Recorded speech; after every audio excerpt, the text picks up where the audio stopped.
Et c'est parti pour un audio d'une bonne série de questions basées sur les 12 dimensions, comme je vous l'avais suggéré pendant la masterclass numéro 1, principalement pour celles qui avaient des difficultés à enclencher, à enclencher la première pour voir surgir les croyances limitantes qui les bloquaient le plus. Donc, ok, il n'y a pas de blocage définitif. On va aller poser les questions. Et vous allez prendre le temps, soit de le faire allonger les yeux fermés et de dire « Ok, je veux que les infos remontent. Ah oui, je sens ça. Ah oui, là, c'est vrai que ça bug. » Vous allez le faire une première fois comme ça. Une première fois où vous allez vous laisser porter. Vous n'allez pas être dans le mental. Vous allez laisser le cerveau, comme un ordinateur. Vous lui demandez l'information quand vous faites rechercher dans l'ordinateur, par exemple, et pas que dans Google, mais dans votre ordinateur, quand vous tapez sur « Rechercher » dans les documents de l'ordinateur, vous tapez un mot-clé et il vous sort le dossier. Eh bien, on va aller faire la même chose avec la série de questions de ce matin par rapport aux croyances limitantes. Et comme vous avez un point... report avec les 12 dimensions, un point repère même, je dirais, avec les 12 dimensions, eh bien, j'ai décidé de le faire comme ça et de vous le transmettre ici. Bien entendu, pour les personnes qui vont rejoindre l'année où on va aller bosser sur tout un tas de choses, vous inquiétez pas, j'ai de la fourniture, je crois que vous l'avez compris et bien ressenti. La fiche avec les questions sera transmise à ceux qui auront rejoint, ok ? Puisque à l'écrit, vous pourrez les avoir aussi, mais uniquement pour ceux qui auront rejoint le programme. Donc, je vous invite à vous installer confortablement et à prendre quelques instants pour laisser infuser ces questions et voir les informations qui remontent. Donc, on va commencer par la première dimension qui était la santé et la forme physique. Qu'est-ce qui m'empêche de croire en ma capacité à atteindre et maintenir une santé optimale ? Et laisser remonter les informations. Qu'est-ce qui m'empêche de croire en ma capacité à atteindre et maintenir une santé optimale ?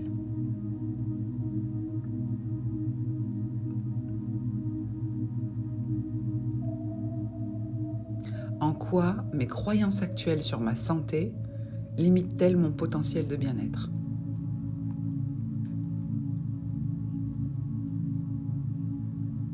Cerveau, montre-moi. En quoi mes croyances actuelles sur ma santé limitent-elles mon potentiel de bien-être ?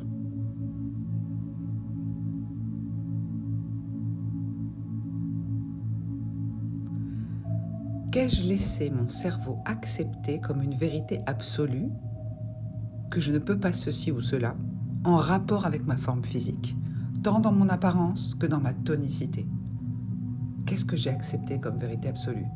Je vais vous en citer quelques-unes. On ne peut pas maigrir après 35 ans. Déjà, c'est réglé. Voilà.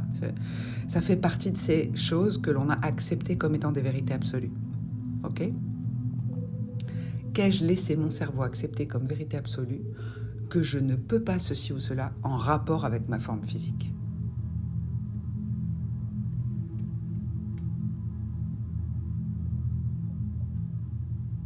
Cerveau, laisse-moi remonter l'information. Transmets-la moi. C'est quoi ces vérités que j'ai verrouillées fermement, qui n'en sont pas finalement ? Elles ne sont que des croyances.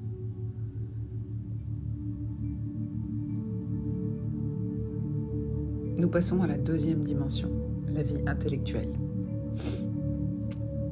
Où ai-je arrêté de questionner ou d'explorer de nouvelles idées par peur de remettre en question mes croyances actuelles ? Vous voyez ici qu'on est vraiment en lien avec l'histoire qu'on se raconte, avec l'histoire qui est censée nous définir et que l'on raconte à tout le monde pour la valider en plus. Ok ? On est vraiment en lien avec ça. Où ai-je arrêté de questionner ou d'explorer, de faire de l'introspection pour implémenter de nouvelles idées par peur de remettre en question mes croyances actuelles ?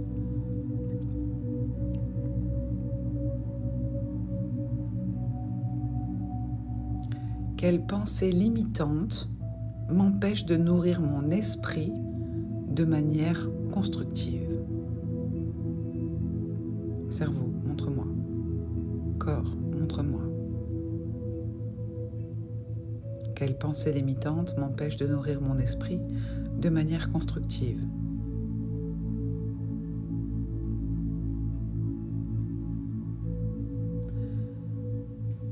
Quelle stratégie d'évitement ai-je instaurée fermement et intentionnellement pour seulement remplir mon esprit, mon cerveau, afin d'éviter de penser à libérer de l'espace dans mon disque dur, espace qui m'inviterait facilement à évoluer sereinement? Cerveau, montre-moi, quelles sont mes stratégies d'évitement que je maintiens fermement pour davantage remplir mon cerveau d'informations sans faire de place sur le disque dur, parce que je sais pertinemment que si je fais de la place sur mon disque dur cérébral, ça va m'inviter à évoluer.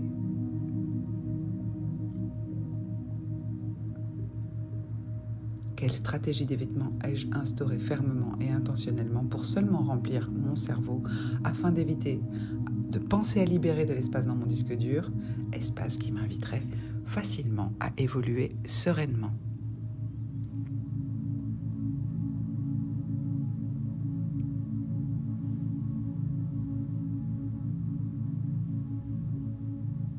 À présent, on passe sur la 3e dimension sur 12, le caractère. Quels aspects de « je suis » 3 points de suspension, me limitent dans l'expression de mon véritable moi? Les aspects de « je suis », c'est l'histoire que je me raconte encore une fois. Les 12 dimensions, ce sont des choses que nous avons parfaitement sous contrôle. D'ailleurs, ça ne dépend que de notre contrôle. Okay ? Donc, notre caractère, ça n'est pas la faute des autres. Notre caractère, c'est notre façon d'interagir avec les autres. Mais notre caractère, c'est aussi composé par nos comportements. Et nos comportements définissent aussi notre histoire. Donc, quels aspects de « je suis » me limitent dans l'expression de mon véritable moi?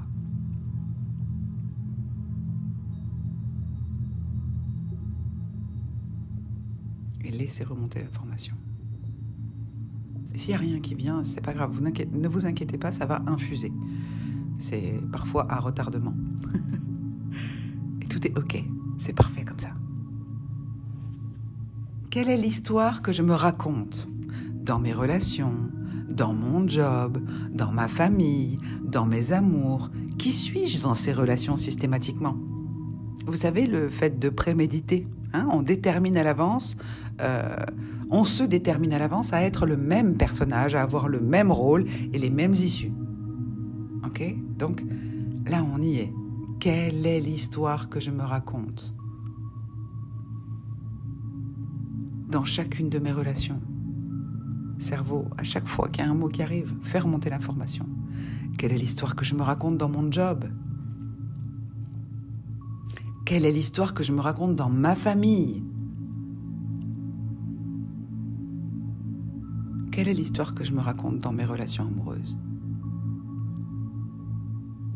Qui suis-je systématiquement dans ces relations? À tous les coups.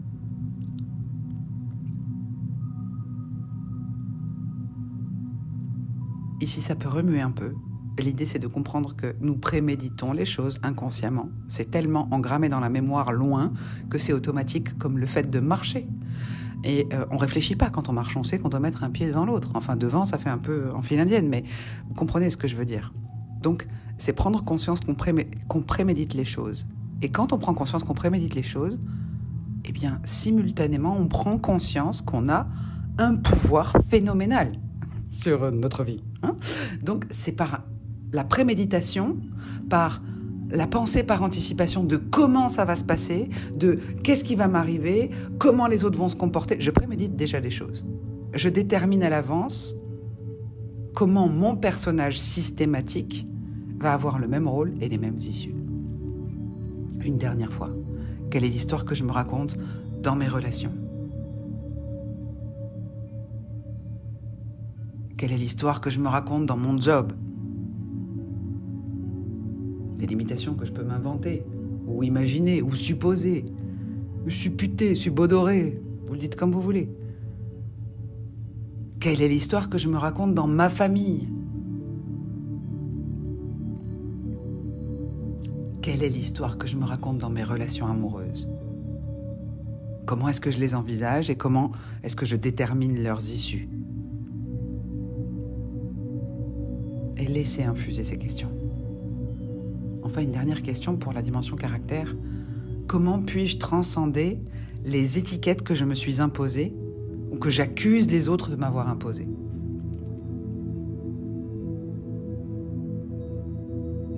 Comment puis-je transcender les étiquettes que je me suis imposées ou que j'accuse les autres de m'avoir imposées? Vous savez que les étiquettes que les autres veulent vous imposer, si vous ne les acceptez pas, elles ne collent pas. Hein? Ok.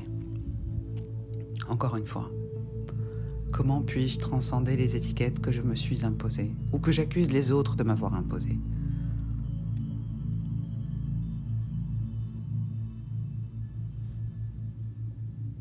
Et laissez infuser, laissez remonter les informations. En fait, vous savez déjà comment transcender ça. On va laisser remonter. Revenez plusieurs fois sur les audios, systématiquement. Venez les réécouter. Servez-vous-en. On passe à la 4e. C'est la vie spirituelle. Dans quelle mesure mes croyances spirituelles actuelles favorisent-elles ma croissance versus ma stagnation? Et quelles sont celles qui interdisent un changement d'état d'esprit ou de perspective? Ça, c'est important de le regarder. Dans quelle mesure mes croyances spirituelles actuelles favorisent-elles ma croissance versus ma stagnation? Et quelles sont celles qui interdisent un changement d'état d'esprit ou de perspective? Par exemple, on peut être un petit peu en retard sur l'évolution de ce que l'on sait aujourd'hui sur la psychologie, sur la psychiatrie, et dire on ne se remet jamais d'un trauma. Okay? C'est la meilleure façon de rester enfermé et de s'interdire d'évoluer. Et la vie spirituelle, c'est l'évolution de l'esprit, okay? C'est l'ouverture d'esprit, c'est laisser passer la lumière. Et donc, si on veut laisser passer la lumière, on doit nettoyer nos peaux, hein, les 7 couches éthériques, les 7 couches vibratoires distinctes, que je le rappelle, vous pouvez retrouver sur ma page Facebook, puisque j'avais fait un article par peau pour donner des idées, des perspectives là-dessus. Ici, je veux vraiment que vous alliez questionner ça par rapport à votre vie spirituelle. Dans quelle mesure mes croyances spirituelles actuelles favorisent-elles ma croissance versus ma stagnation? Et quelles sont celles qui interdisent un changement d'état d'esprit ou de perspective? En gros, quelles sont celles qui me confortent à rester telle que je suis sans rien changer et juste remplir le bocal mental de plein d'informations sans jamais évoluer? Quelles sont celles qui m'interdisent un changement d'état d'esprit ou de perspective? C'est quoi les croyances qui m'interdisent ça? Alors qu'on sait que tout est possible. À cœur vaillant, rien d'impossible. Laissez remonter l'information.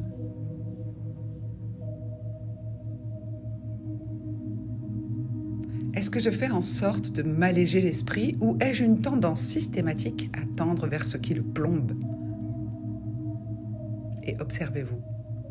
Vous allez avoir des images qui vont venir, des scènes qui viennent. Ça sert à ça, les questions.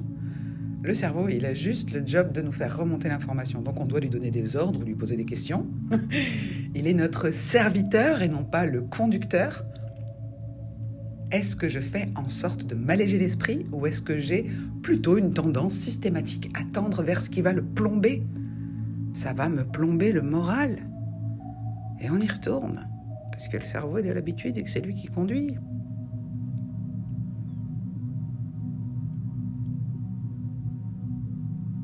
Quelle vieille croyance spirituelle suis-je prête à lâcher pour devenir plus autonome?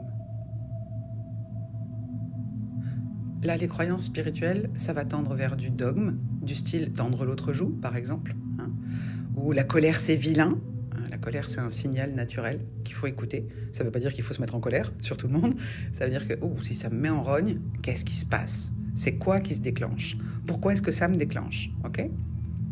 Ou encore, s'aimer, c'est être narcissique ou égoïste? Non, s'aimer, c'est être capable d'aimer l'autre et d'accepter l'autre tel qu'il est pour devenir complémentaire. C'est quoi ces vieilles croyances spirituelles que je suis prête à lâcher pour devenir plus autonome? Parce que quand je vais les lâcher, je vais m'alléger et du coup, le ballon il va s'envoler un peu plus haut. D'accord?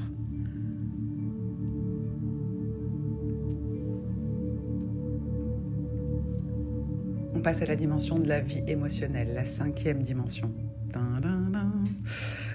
Quel schéma émotionnel récurrent m'empêche de vivre pleinement l'instant présent, de kiffer là tout de suite ce qui se passe, le temps, la météo, les conversations, d'être vraiment là, ancré dans le présent.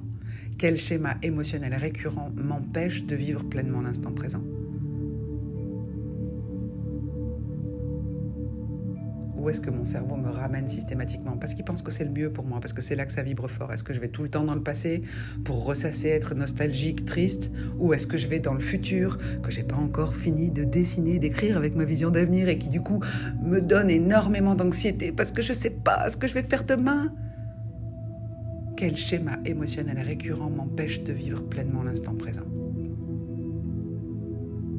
Regardez vers où vous avez tendance à aller systématiquement dans les pensées, ok? Prenez la mesure et reprenez le contrôle parce que là-dessus, vous avez le contrôle. Quel genre de situation ai-je tendance à préméditer via mes croyances inconscientes? Ok, l'inconscient, on est vraiment sur de la mémoire automatique. C'est la même que pour marcher, comme tout à l'heure. Et qui systématiquement reproduit la même chose, donne le même résultat. Et vient reverrouiller les croyances. Quel genre de situation ai-je tendance à préméditer via mes croyances inconscientes et qui systématiquement se reproduit encore et encore et encore? Là, vous êtes comme un... Alors, vous le voyez comme vous voulez, un chirurgien, un mécano, un architecte. Vous venez regarder l'endroit où la structure, elle bug un peu et vous venez apporter le réglage ou la consolidation d'un truc ou carrément l'ablation de quelque chose si c'est de la chirurgie ou remettre une pièce neuve si c'est de la mécanique. Mais voyez-vous comme un ingénieur qui vient améliorer le fonctionnement. Ok ? Parce que quand vous savez exactement où est-ce que ça bug, alors vous pouvez intervenir. Si vous ne cherchez pas là où ça bug, si vous ne venez pas en introspection, vous ne pourrez pas intervenir. Et puis vous allez continuer à dire « c'est pas moi, c'est l'autre qui m'a fait mal ». C'est l'autre qui m'a mis dans cet état-là. Non, l'autre, il te propose d'aller dans cet état-là. Tu choisis d'y aller ou pas. Ok ? Donc, quel genre de situation ai-je tendance à préméditer via mes croyances inconscientes et qui systématiquement reproduit le même schéma? Laissez monter les informations. Comment puis-je transformer ma relation avec mes émotions pour qu'elles me servent plutôt que elles continuent à me limiter?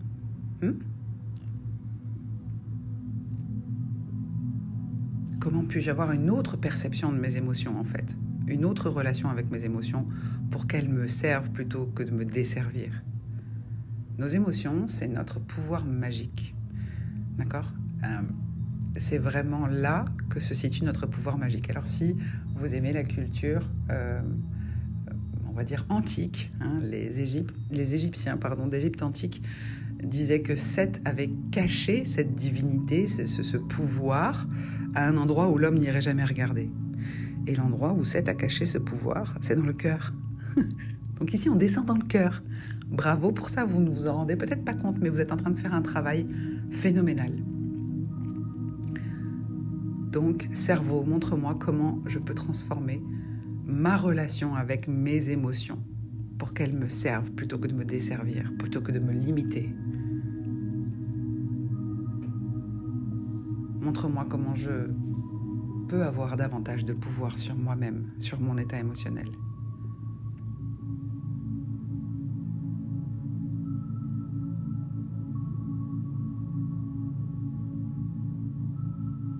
Comment faire de mes émotions les messagers les plus audibles, les plus visibles, lisibles et perceptibles pour comprendre ce qui se joue en moi et le vivre avec maîtrise et paix. Chaque émotion, chaque ressenti, chaque sentiment, lorsque nous sommes à l'écoute, comme un appareil en veille, chaque émotion, elle nous apporte un message. Et chaque message a donc quelque chose à nous dire. Il n'y a pas de bon ou de mauvais message. Il y a parfois des mises en garde ou des avertissements, mais c'est de bien comprendre l'ampleur, l'envergure de ces messages. Okay ? Parce que nos émotions, elles sont de notre côté, en fait. Et c'est à nous d'orienter nos pensées pour générer des émotions qui nous vont bien, comme un vêtement qui nous va bien. Comment faire de mes émotions les messagers les plus audibles, visibles, lisibles et perceptibles pour comprendre ce qui se joue en moi et le vivre avec maîtrise et paix. Notre paix intérieure, elle n'a pas de prix. Ça ne veut pas dire qu'elle n'a pas de valeur, au contraire. Ça veut dire qu'elle en a beaucoup. Quelle catégorie d'émotions m'anime au quotidien ? De quelle classe, de quel ordre, de quelle catégorie, ok ? Qu'est-ce qu'elles viennent valider et verrouiller en moi ? Quelle catégorie d'émotions m'anime au quotidien ? Là, vous prenez le temps de prendre de la hauteur ou du recul et de regarder la plupart des journées qui se sont écoulées dernièrement, par exemple sur la semaine passée, et vous regardez les émotions qui ont coloré, animé, parfumé, donné de la saveur à chacune de vos journées. Et regardez celles qui reviennent le plus souvent. Et qu'est-ce qu'elles viennent valider, parfois verrouiller, voire interdire en vous.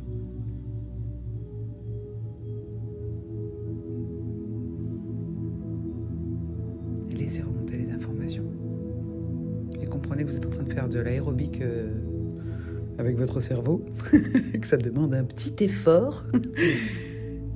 Mais c'est très, très valeureux ce que vous êtes en train de faire. Vous êtes en train de capter que finalement, vous avez la main sur tout ça. Et bravo pour ça. Catégorie numéro 6.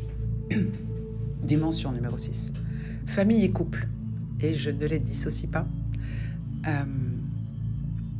Où est-ce que je permets à mes croyances sur la famille et le couple de définir mes relations au lieu de choisir ce qui fonctionne pour moi ?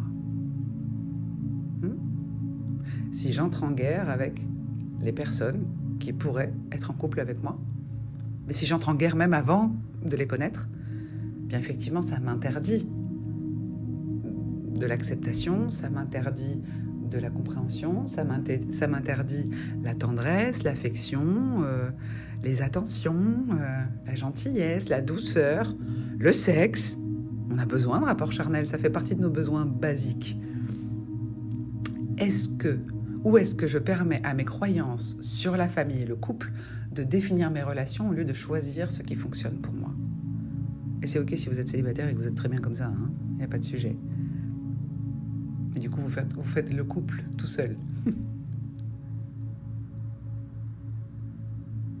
À quel point suis-je celui ou celle qui pointe du doigt l'autre membre de cette relation, ou plusieurs protagonistes, puisque dans la famille, on a quand même plusieurs protagonistes, pour ne pas voir ma responsabilité sur mon état émotionnel.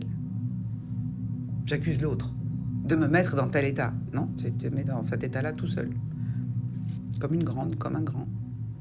À quel moment je suis celui ou celle qui pointe du doigt l'autre membre de cette relation, à plusieurs protagonistes, pour ne pas voir ma responsabilité sur mon état émotionnel. Les Américains, ils disent « lead by example ». C'est pareil avec les enfants, par exemple. Si vous êtes en couple, que vous êtes une femme avec un homme, les femmes et les hommes, vous le savez, ne fonctionnent pas de la même façon. Nous, les femmes, on est, j'ai envie de dire, naturellement dans une configuration où on fait souvent plusieurs choses à la fois et on déblaye le programme au fur et à mesure. Donc, on va enchaîner. C'est notre mode de fonctionnement. L'homme, lui, il a un programme. Voilà. Si vous ne lui dites jamais « j'aimerais que tu m'aides à débarrasser la table » ou que tu fasses la vaisselle, eh bien, ça ne va pas venir de lui-même, il a un programme. Et si vous n'incluez pas dans son programme des demandes, il ne va pas les deviner. Ça peut être un point intéressant, mais ça, je pense qu'on va le travailler sur l'année ensemble. Parfois, on a du mal à voir ce genre de choses-là. On va aller bosser dessus, ce sera intéressant. Comment puis-je créer un espace de respect, d'équilibre et d'acceptation dans mes relations familiales et amoureuses ? Comment puis-je créer un espace de respect, d'équilibre et d'acceptation dans mes relations familiales et amoureuses, que ce soit actuel ou à venir?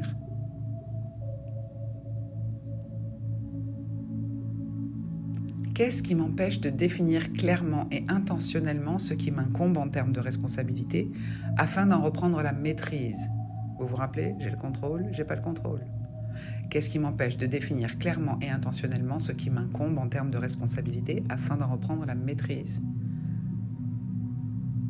tout ce qui m'incombe, j'ai la maîtrise. Et si je ne l'ai pas, je deviens esclave. Je subis. Je subis les desiderata des autres, les doléances des autres. Et vous n'êtes pas esclave, vous êtes libre. La dimension numéro 7, les relations. Quelle croyance limitante m'empêche de choisir des relations qui nourrissent mon âme et mon esprit? Et laissez remonter l'information. Qu'est-ce qui m'empêche aujourd'hui? C'est quoi ces croyances qui m'empêchent de choisir des relations qui vont m'enrichir intellectuellement, affectivement, personnellement, relationnellement, parce que ces personnes ont des contacts qui ont des contacts et ensemble on peut devenir un super groupe d'amis? Quelle croyance limitante m'empêche de choisir des relations qui nourrissent mon âme et mon esprit? Est-ce que vous croyez que vous devez tout sacrifier pour que les gens vous aiment? Est-ce que vous croyez que vous devez faire semblant d'être quelqu'un d'autre pour que l'on vous aime? C'est quoi les croyances limitantes ici? Quelle croyance enfermante me pousse à aller vers des gens au schéma personnel compliqué, voire plus compliqué que les miens? Une petite âme de sauveur, peut-être? C'est humain, hein? Tout va bien. Mais c'est pas forcément bénéfique, ni pour nous, ni pour l'autre, hein, d'ailleurs, faut le savoir. Quelle croyance enfermante me pousse à aller vers des gens au schéma personnel compliqué, voire plus compliqué que les miens? Est-ce que ça me rassure? Est-ce que du coup je me dis oh, toi c'est pire que moi? Ouh là là, bah, ça me soulage, hein. Et ça peut, hein, des fois. Ça peut être aussi parce qu'on a envie de les sauver.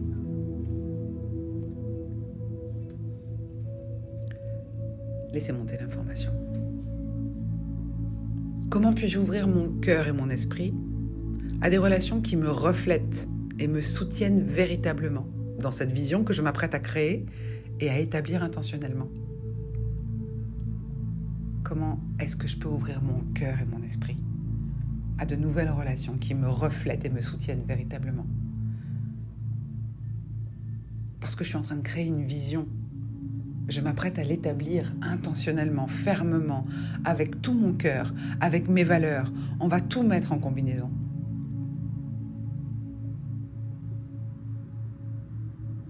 Cerveau, montre-moi comment je peux ouvrir mon cœur et mon esprit à des relations qui me reflètent et me soutiennent véritablement dans cette vision que je m'apprête à créer et à établir intentionnellement. Quoi qu'il advienne. On passe à la dimension 8, la croissance personnelle. Quelle vieille croyance m'empêche de reconnaître et célébrer ma croissance personnelle? C'est quoi ces vieilles croyances-là qui nous tapent sur le système et qui nous empêchent de reconnaître et de célébrer cette croissance personnelle, cette évolution? Et juste, tu prends 2 secondes, tu te regardes il y a 10 ans en arrière, avec tout le développement personnel que tu fais sur les 5 dernières années, là, assidûment. Est-ce que tu peux regarder, tu peux constater l'évolution? Est-ce que tu peux la célébrer? Et si tu ne peux pas, quelle vieille croyance t'empêche de reconnaître et de célébrer ta croissance personnelle?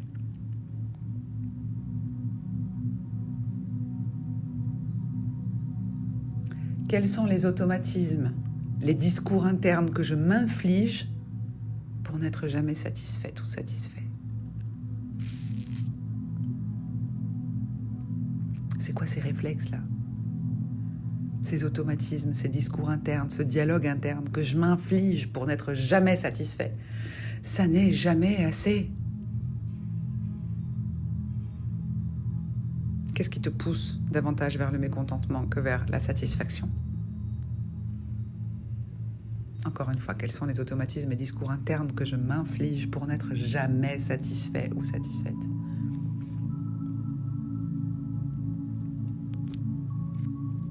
Comment puis-je me libérer des histoires passées pour embrasser pleinement mon potentiel de transformation? Comprenez bien que c'est pour ça aussi que je vous demande de raconter la nouvelle histoire. C'est parce que notre histoire, celle que nous racontons, celle qui est censée nous définir notre caractère et nos limitations finalement, va peser là-dessus. Ça pèse sur notre transformation. C'est comme si vous aviez des gros rochers devant les pieds et que vous n'arriviez pas à passer par-dessus. Et pour avancer, c'est compliqué. Donc, comment puis-je me libérer des histoires passées, pour comprendre que ça ne va pas tout le temps se produire comme ça, pour embrasser pleinement mon potentiel de transformation? savez que par nature, on est des êtres versatiles, qu'on est câblés idéalement pour le changement et que finalement, ce qui nous fait souffrir, c'est la résistance au changement. Okay, c'est là qu'on souffre, c'est quand on résiste au changement. Mais là, vous êtes en train de choisir de faire des changements volontaires. Et pour ça, bravo. Je ne peux pas applaudir des deux mains, j'ai le téléphone dans la main. Quelle est la nouvelle histoire que je commence à me raconter dans cette propension à préméditer, dont je viens peut-être de prendre conscience, et que je réoriente volontairement dans la direction et la destinée que je me choisis? Oh, c'est quoi cette nouvelle histoire que je commence à me raconter, qui me met en joie, qui me fait pétiller de bonheur, qui me donne la patate, parce que j'ai bien capté que j'avais une super propension à préméditer. Du coup, je vais préméditer en réorientant volontairement dans la direction de la destinée que je me choisis. Personne ne va la choisir à ma place. Et laissez monter les informations. C'est quoi cette nouvelle histoire que vous commencez à vous raconter? Parce que maintenant, vous savez que vous avez ce pouvoir de préméditer, de prévisualiser ce qui va se passer, comment ça va se finir. Là, vous commencez à réorienter volontairement dans la direction de la destinée que vous choisissez. Et bravo pour ça. On arrive à la 9e dimension. L'environnement. Alors, dans l'environnement, on englobe beaucoup de choses. Et vous allez le comprendre par les questions. En quoi mon environnement actuel reflète-t-il mes croyances internes? Et suis-je prêt à transformer ça pour refléter qui je veux être? En quoi mon environnement actuel reflète-t-il mes croyances internes? Ce que je mérite, par exemple, ça peut rentrer en ligne de compte. Il y a plein de croyances là qui peuvent remonter. Et suis-je prête à transformer ça pour refléter qui je veux être?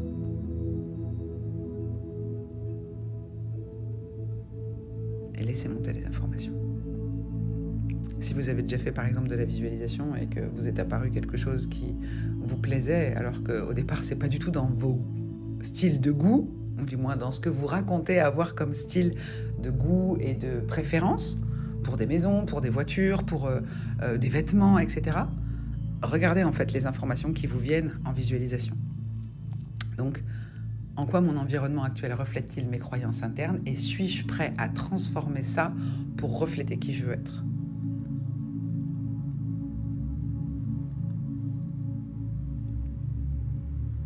Quels sont mes sentiments d'impossibilité que j'ai rendus si grands que je m'interdis 1001 perspectives pour mon environnement? Là, vous allez regarder vraiment les sentiments, les émotions. Okay, ce truc qui fait « non, j'ai pas le droit » ou « non, je peux pas y arriver ». Okay, impossibilité. Quels sont les sentiments d'impossibilité que j'ai rendus si immenses, si grands que je m'interdis 1001 perspectives pour mon environnement?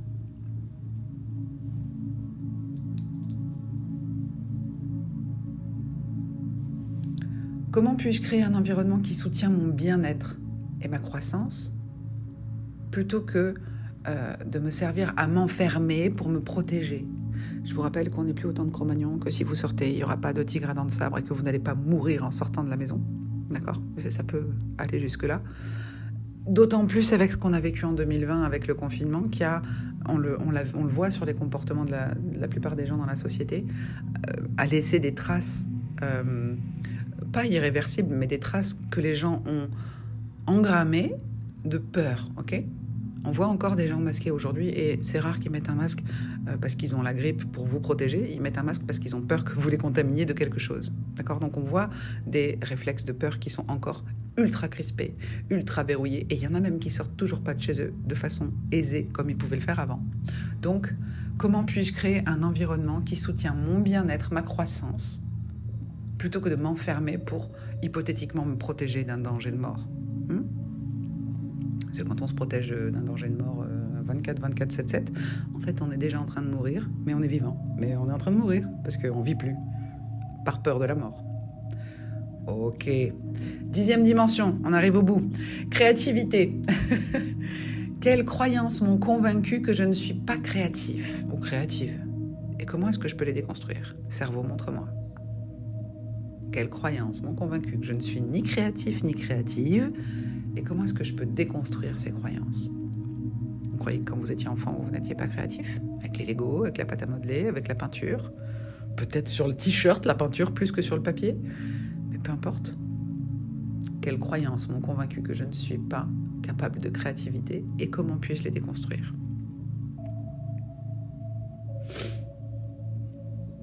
Alors, étant donné qu'on est là aussi sur une dimension dans laquelle nous avons pleinement le contrôle, cette question-là, elle peut remuer, elle peut remettre beaucoup de choses, elle va faire remonter des choses à la surface. L'idée, c'est de prendre conscience qu'en réalité, vous avez pleinement le pouvoir là-dessus. Les autres n'ont que le pouvoir qu'on leur consent. Donc l'idée, c'est qui est-ce que je rends responsable d'avoir tué ma créativité? Tant que vous rendez quelqu'un responsable à l'extérieur, du coup, vous lui donnez le pouvoir. Vous n'avez pas le pouvoir. Reprenez votre pouvoir en captant qui est-ce que vous avez accusé ou rendu responsable d'avoir tué votre créativité. Parce que nous seuls décidons. C'est là notre pouvoir. C'est là où il y a une... Vous savez que là où il y a une volonté, il y a un chemin. Et là, on est en train de le dessiner. Vous êtes en train de le dessiner, votre chemin. C'est vous qui le dessinez pour vous. Qui est-ce que j'ai rendu responsable d'avoir tué ma créativité? Peut-être étant enfant, on m'a interdit ceci ou on m'a interdit cela. Ok. Aujourd'hui, est-ce que vous êtes toujours sous le courroux ou dépendant de cette personne? Surtout si ça s'est passé quand vous étiez enfant, vous étiez dépendant de vos parents, ce qui est normal, financièrement, alimentairement, vestimentairement, scolairement. Ok. Aujourd'hui, t'as quel âge? Ok. C'est pas grave. Tu veux bien te réouvrir à ta créativité? C'est ok. On a besoin de la créativité, on a besoin de notre imagination. Le truc, c'est que on l'utilise très peu ou très mal, parce que notre imagination va toujours envisager le pire scénario. Donc on a une imagination très fertile, contre toute attente, au lieu d'orienter notre imagination dans une direction qui nous est bénéfique, énergétiquement, mentalement, spirituellement, émotionnellement. Ok ? Donc là, vous reprenez la main. Ok, en fait, cette personne-là, elle m'a interdit ça, je me suis coupée de ça, parce que j'avais pas le droit. Ouais, aujourd'hui, tu es adulte, majeur, donc tu as le droit. Hein, voilà, tu as l'autorisation, dès à présent, de réactiver ta créativité et tu vas voir que c'est très bon pour toi. Comment puis-je inviter et faire plus de place à la créativité dans ma vie, de manière à nourrir mon âme? Comment puis-je inviter et faire plus de place à la créativité dans ma vie, de manière à nourrir mon âme? Cerveau, montre-moi, donne-moi des idées. Univers, montre-moi. Qui vous voulez? Dieu, les archanges, les anges, montrez-moi. Mon guide, montre-moi. Vous appelez ça comme vous voulez, mais demandez l'information. Comment puis-je inviter et faire plus de place à la créativité dans ma vie, de manière à nourrir mon âme? Et non pas à la plomber. Dimension numéro 11, la contribution. La contribution. C'est souvent un sujet un petit peu à débat. Hein? Où ai-je limité ma capacité de contribution par peur de ne pas être suffisant ou par croyance qu'il fallait être dans le sacrifice? Où ai-je limité ma capacité de contribution par peur de ne pas être suffisant ou de ne pas en avoir assez? Ou alors encore par croyance qu'il fallait être dans le sacrifice. On ne confond pas la contribution et le sacrifice. Hein. On se calme le pompon, on ne confond pas. La contribution, c'est je me fais du bien en faisant du bien à quelqu'un d'autre, en servant quelqu'un d'autre. Mais je ne me sacrifie pas pour l'autre. Je ne fais pas tout pour être aimé par l'autre. C'est pas l'idée. De toute façon, il ne vous aimera pas si vous faites ça. Qui que ce soit. Un partenaire, un enfant, un parent, même topo. Quand on se sacrifie, l'autre va vouloir encore plus nous sacrifier. D'accord ? Donc c'est parce que ça va être le mode de fonctionnement que l'on propose. Donc, eux, ils vont disposer. Ils n'ont pas cette responsabilité. Nous l'avons. Où ai-je limité ma capacité de contribution par peur de ne pas être suffisant ou par croyance que la contribution, c'est du sacrifice?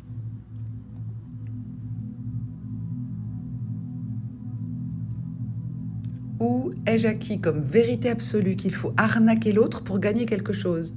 Là, on va à l'inverse de la contribution. C'est peut-être pas votre cas, hein, mais parfois, On peut se reconnaître, on peut se voir ou s'apercevoir dans un comportement de « je vais essayer d'avoir un peu plus ou de gratter un peu plus ». Okay, c'est une forme d'essayer d'arnaquer l'autre parce que finalement, je suis dans un sentiment de manque. La contribution, elle va à l'inverse. Je suis OK pour donner parce que je sais que quand je donne, même si je donne à droite, s'il faut, je vais recevoir par la gauche. D'accord ? La contribution, c'est quelque chose de léger. C'est quelque chose qu'on fait spontanément, généreusement. Ça fait partie de notre nature intrinsèque. À quel moment ai-je acquis la croyance que si je donne, je me démunis ? Et laissez remonter l'information. D'où ça revient ? Ce truc-là, systématique. De quel moment ? De mon enfance, peut-être. Même de ma petite enfance. Vous pouvez être surpris par des informations qui reviennent de très loin. À quel moment ai-je acquis la croyance que si je donne, je me démunis ?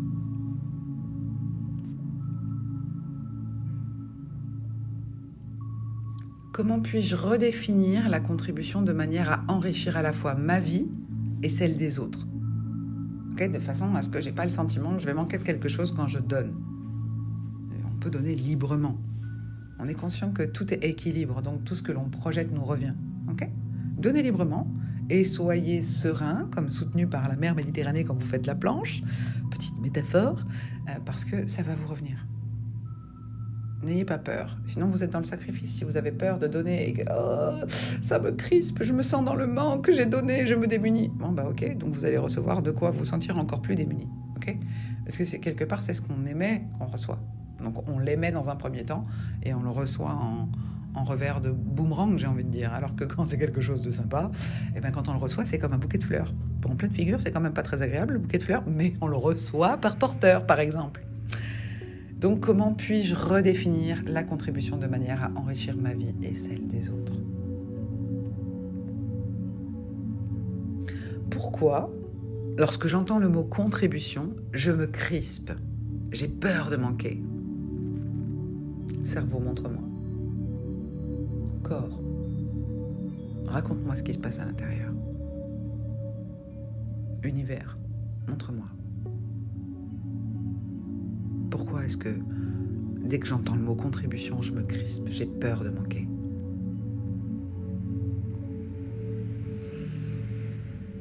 Et enfin, on arrive sur la 12e dimension, la vision de vie. Quelle croyance limitante m'empêche de voir et de créer un avenir aligné sur mes aspirations et rêves les plus profonds ? Quelle croyance limitante m'empêche de voir et de créer un avenir aligné sur mes aspirations et rêves les plus profonds ?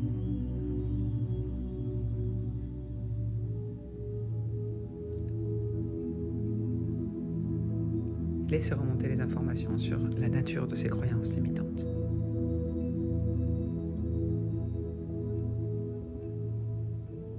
Vos rêves et vos aspirations sont souvent chargés d'émotions, de sentiments, de choses qui vous portent, ok ? C'est quoi les croyances qui vous empêchent de voir et de créer un avenir aligné sur ces aspirations et ces rêves profonds-là ?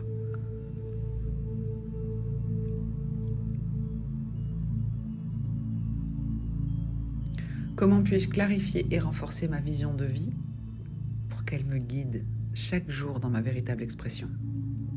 L'intérêt d'avoir une vision de vie, c'est que quand j'ai un point de destination que j'ai envie d'atteindre, même si il n'est pas matériel, ok ?